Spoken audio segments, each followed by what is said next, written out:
تلاوت کا شرف حاصل کیا۔ پروردگار عالم جل مجدہ ارشاد فرماتا ہے، اے ایمان والو، تم پر روزے فرض کیے گئے جس طرح کہ تم سے پہلے لوگوں پر روزہ کو فرض کیا گیا تھا۔ کیوں؟ لعلکم تتقون، تاکہ تم پرہیزگار ہو جاؤ، تمہارے دلوں میں خدا کا خوف پیدا ہو جائے۔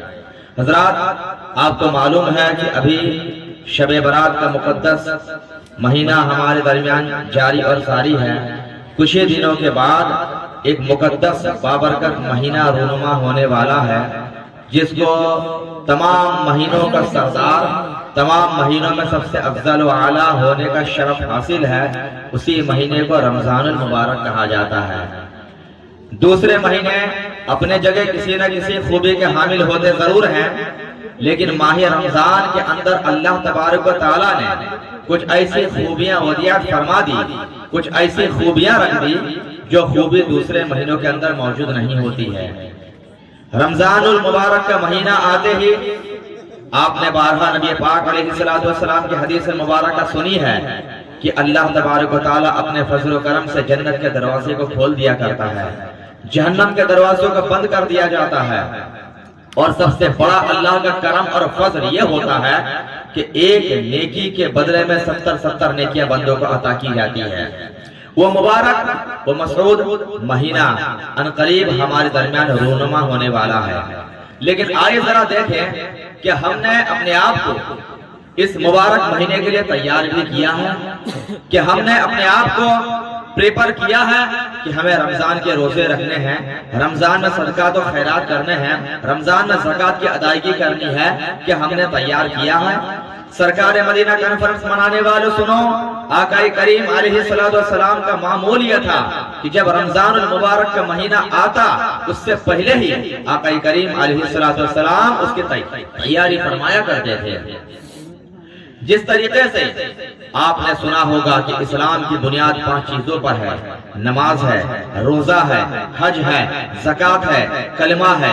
اب اگر مسائل کی بات کریں گے، حدیث کی بات کریں گے، تو آقا کریم علیہ السلام ارشاد فرماتے ہیں کہ جب تمہارا بچہ 7 سال کا ہو جائے اس کو نماز کی تعلیم دیا کرو، اس کو نماز سکھایا کرو، اور جب وہی بچہ تمہارا 10 سال کا ہو جائے تو اس کو سختی کر کے ہلکا پھلکا مار کے نماز پڑھایا کرو۔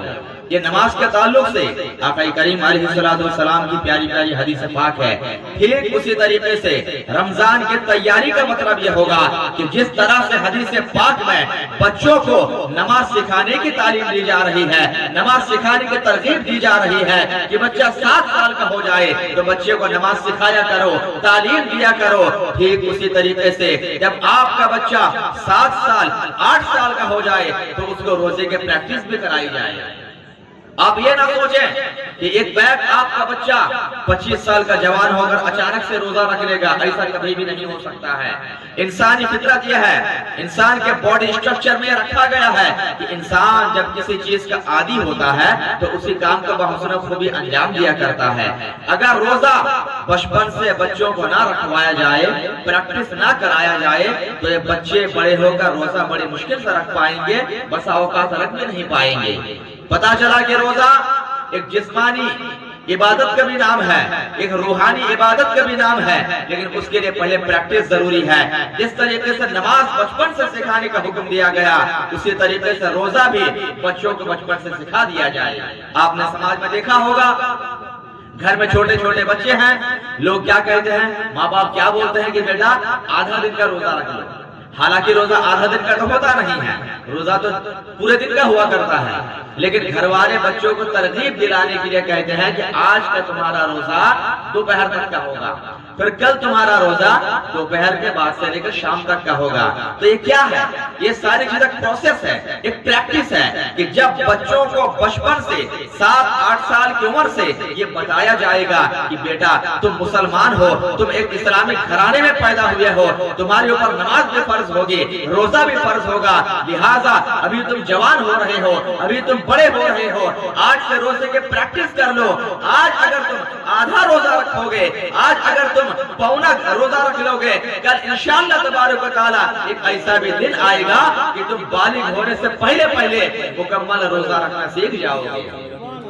سید اعلی حضرت تاجدار اہل سنت فاضل بریلوی رضی اللہ تعالی عنہ کی عمر شریف جب 8 برس کی تھی، کتنی؟ فقط 8 سال کی تھی، تو سید اعلی حضرت نے روزہ رکھا۔ جب آپ نے روزہ رکھا تو آپ کے والد ماجد حضرت مفتی نقی علی خان رحمۃ اللہ تعالی علیہ آپ کو لے کر ایک بند کمرے کے اندر تشریف لے جاتے ہیں۔ جانے کے بعد ایک کٹورے میں کھیر کہہ سکتے ہیں، کھیر سید اعلی حضرت کے سامنے پیش کرتے ہیں اور کہتے ہیں کہ بیٹا احمد رضا اس کو کھا لو۔ سید اعلی حضرت ارشاد فرماتے ہیں حضور میں نے تو روزہ رکھا ہوا ہے۔ آپ کے والد فرماتے ہیں کہ بچوں کا روزہ ایسا ہی ہوتا ہے۔ کیا فرمایا؟ بچوں کا روزہ ایسے ہی ہوتا ہے، لیکن وہ بارگاہ کس کی بارگاہ تھی ذرا یہ بھی دیکھیں، وہ ذات کون سی ذات تھی ذرا یہ بھی دیکھیں۔ وہ ہمارے اور آپ کے گھر کی طرح بچہ نہیں تھا، وہ بچہ تو ایسا بچہ تھا جو مستقبل میں چل کر ایک ایسی ذات بننے والی تھی کہ جس کو دنیا نے دیکھا کہ بچپن سے لے کر بڑھاپے تک افق آسمان پر ان کا سورج بن کر چمکتا رہا، جسے دنیا اعلیٰ حضرت عظیم البرکت شاہ امام احمد رضا خان کے نام سے جانا پہچانا کرتی ہے۔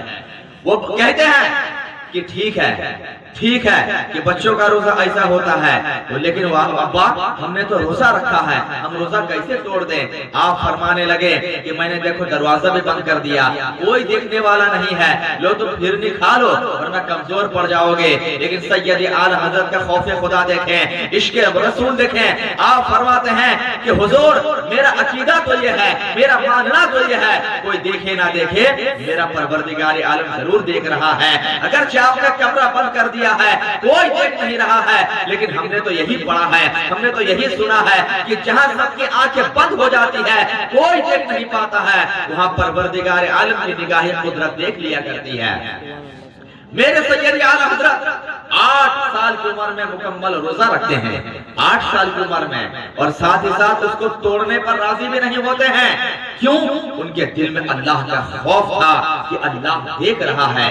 ہائے افسوس کہ آج ہمارے اور آپ کے گھر میں بھی 8 سال کا بچہ ہے، ہمارے بچے روزہ رکھتے ہیں، ہمارے بچے نماز پڑھتے ہیں؟ نہیں، ہمارے 8 سال کے بچے کو روزہ اور نماز سے کوئی مطلب نہیں ہوتا ہے۔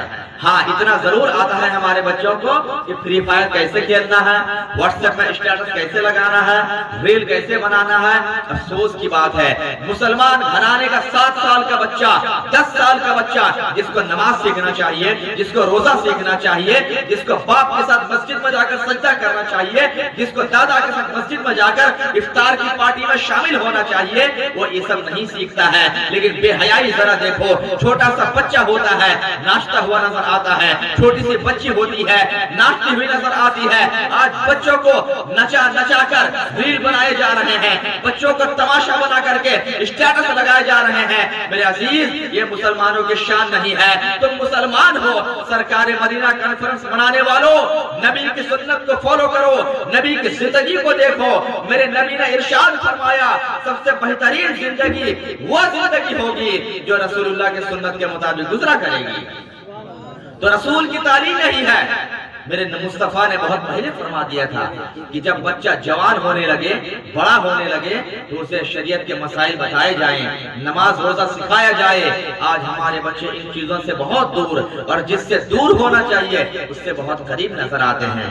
آج 8 سال 10 سال کا بچہ کھڑا کھڑا پیشاب کرتا ہے، اس سے اتنا بھی شعور نہیں ہے کہ میں کیسا بچہ ہوں، میں کیا غیر مسلم ہوں؟ میں تو مسلمان ہوں۔ میرے نبی کی سنت یہ ہے، میرے نبی کی حدیث یہ ہے کہ بیٹھ کر پیشاب کرنا آقا کریم علیہ السلام کی سنت ہے، بیٹھ کر پانی پینا میرے آقا کی سنت ہے۔ لیکن افسوس ہوتا ہے جب دیکھتا ہوں کہ کوئی مسلمان کا بچہ، ارے بچہ تو بچہ کا باپ کھڑا ہو کر پیشاب کر رہا ہے، اب کس کو بولیے گا بھائی؟ کس کو بولنے جائیے گا؟ جب گھر کا کلچر ہی ایسا ہے کہ جب گھر میں سماج میں سوسائٹی میں سسٹم ہی یہی ہے، تو بچہ باپ کو دیکھ کر سیکھتا ہے، دادا کو دیکھ کر سیکھتا ہے۔ جب باپ دادا ہی نماز نہیں پڑھتے ہیں، روزہ نہیں رکھتے ہیں، تو بچہ کیا سیکھے گا؟ میرے عزیز اسی لیے گھر میں پہلے اسلامک ماحول پیدا کریں۔ اگر آپ کے گھر میں ماحول اسلامک ہوگا تو آپ کا بچہ بھی اسی ماحول میں ڈھلتا ہوا نظر آئے گا۔ آپ نے دیکھا ہوگا کہ جب گھر میں رمضان کا مہینہ آ رہا ہے، دادا باپ ماں دادی وغیرہ روزہ رکھتی ہیں، وہ لوگ جب افطار کے لیے بیٹھتے ہیں تو چھوٹے بچے بھی آ کر ساتھ میں شامل ہو جاتے ہیں۔ جب گھر میں لوگ روزہ رکھتے ہیں تو بچے بھی شامل ہونے کی کوشش کرتے ہیں، کہتے ہیں ہم نے بھی روزہ رکھا ہے، ہم بھی نہیں کھائیں گے، اگرچہ بچے مذاق میں بولتے ہیں، لیکن میرے عزیز یہ ہے ماحول کا اثر۔ اگر گھر میں اچھا ماحول ہوگا تو آپ کا بچہ اسی ماحول میں ڈھلتا ہوا نظر آئے گا، لیکن اگر آپ کے گھر میں بے نمازی لوگ ہیں، آپ کے گھر میں روزہ نہ رکھنے والے لوگ ہیں، آپ کے گھر میں گالی گلوچ کا ماحول ہے، تو یقین جانے آپ کا بچہ بھی اسی ماحول میں ڈھلتا ہوا نظر آئے گا۔ میرے عزیز، ماحول ایسا کریٹ